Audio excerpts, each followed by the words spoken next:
Genèse chapitre 2, 22, autant pour moi, du verset 16 au verset 18, ce que je dois à mon prochain et à ma nation. Je parlais ici de comment posséder les portes de ses ennemis. Genèse chapitre 22, verset 16 à 18 dit ceci. Verset 16. Je le jure par moi-même, par parole de l'Éternel, parce que tu as fait cela et que tu n'as pas refusé ton fils, ton unique, je te bénirai et je multiplierai ta postérité comme les étoiles du ciel, comme le sable qui est sur la mer. Et ta postérité possédera la porte de ses ennemis. Et amen. C'est pourquoi je ne fais jamais une chose. Je ne prie jamais contre mes ennemis. Je prie plutôt pour que j'ai plus d'ennemis. Vous allez trouver cette prière un peu étrange. Mais si les ennemis sont des marchepieds, je le disais, donc plus grands sont tes ennemis, plus hauts seront les marches qui te mèneront vers le sommet. Je ne comprends pas comment vous pouvez exécuter la totalité de vos ennemis. Mais qui sera témoin de ce que Dieu va faire avec vous? Les ennemis, c'est des marchepieds.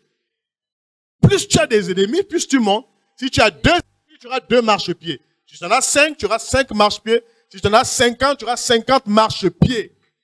Ça, c'est important. C'est important. C'est pourquoi Jésus a dit dans la nouvelle saison, priez pour vos ennemis, bénissez ceux qui vous maudissent. Faites du bien à ceux qui vous font du mal.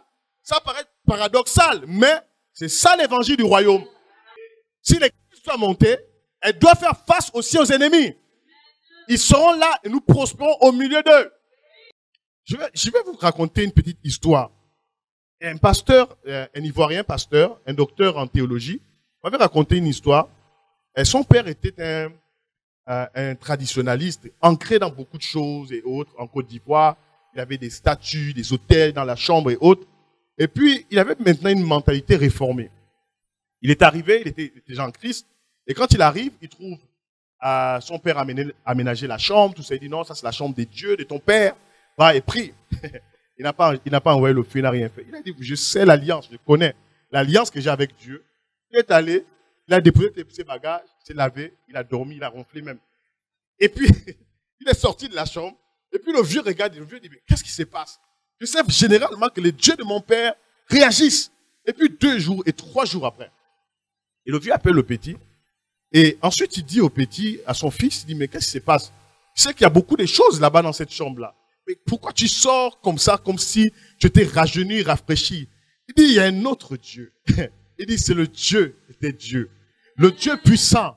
Il dit, j'ai pas eu besoin de faire parce que celui qui est en moi est plus puissant que celui qui est dans le monde. Et il dit à son fils, donne-moi ce Dieu-là. C'est lui que je veux.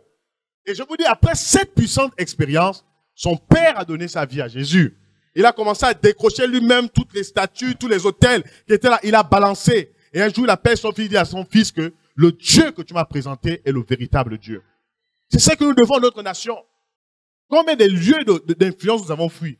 Parce qu'il y a des rosés chrétiens. Il faut être avec eux. Oui. Il faut dormir avec les sorciers. C'est ce que je vous enseigne. Il faut dormir, il faut manger avec eux. Jésus mangeait avec ces gens-là. Jésus mangeait avec ces gens. Jésus mangeait avec les gens. Quand on dit mauvaise vie, c'est quoi? C'était des sorciers. La Bible déclare que Daniel était 10 fois plus intelligent que les satrapes, que les chaldéens, que tous les magiciens, les sorciers, les astrologues. 10 fois plus intelligents. C'est ça que nous devons à la nation.